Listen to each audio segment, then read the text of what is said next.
ঈদ মোবারক, ঈদ মোবারক, ঈদ মোবারক। আসসালামু আলাইকুম। কেমন আছেন আপনারা? আশা করি ভালো আছেন। আলহামদুলিল্লাহ আমি কিন্তু ভালো আছি। আজ গোটা একটা মাস খুব ধকলের পুর গেল, অসুখ বিসুখ, হাসপাতাল। তো হোক, আল্লাহর পরীক্ষা দিয়েছে, আল্লাহ পরীক্ষাতে পাশ করেছে, আল্লাহ পরীক্ষা দিবেই। তো আজকে আমি ঈদের দিন আমার এই যে পোশাকটা পরেছি আমার বড় ছেলে দিয়েছে। তা আল্লাহ যেন আমার ছেলের ভালো থাকে, সুস্থ থাকে। সবাই আমার ছেলের এখানে দোয়া করবেন। আর আজ আমি কী কী রান্না করেছি অবশ্যই আপনাদের দেখাবো।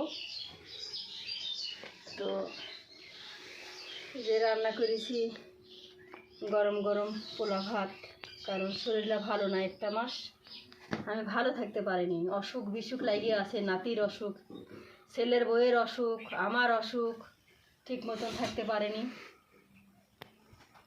প্রায় 15 দিন মতনই মেডিকেলে থাকতে হয়েছে আমারে। তো সবাই আমার এখানে দোয়া করবেন, বছর করা দিন। তো এই যে আমি সামান্য মুরগির মাংস রাঁধেছি, মাংসটা ভালোই হয়েছে। আর এই যে বড় আমার 2 ছেলে আর কেন আমি একটু গরুর মাংস রাঁধেছি। আর মুরগির মাংস রাঁধেছি, আমরা খাই না গরুর মাংস, খাওয়া হয় না আমার অসুখের কারণে, আমি বারণ। এই যে সাদা ভাতও রাঁধেছি, রুটি বানাইছি। আমার বড় ছেলে খুব পছন্দ করে মাংস দিয়ে খাওয়ার কানে, রুটি বানাইছি সামান্য।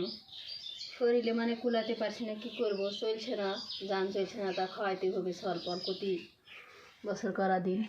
এই যে সামান্য একটু সামাই রেঁধেছি, সামাইয়ের মধ্যে দুধ দিয়ে রাঁধলে ভালো লাগে। তা আমার 2টা ছেলে, 2টি কিন্তু সামাই দুধই খাই না। তো সবাই আমার এখানে দোয়া করবেন। আর এই বছর করা দিন সবার যে আল্লাহ ভালো সুস্থ সবল সবাই যেন থাকে, আমার এখানেও দোয়া করবেন।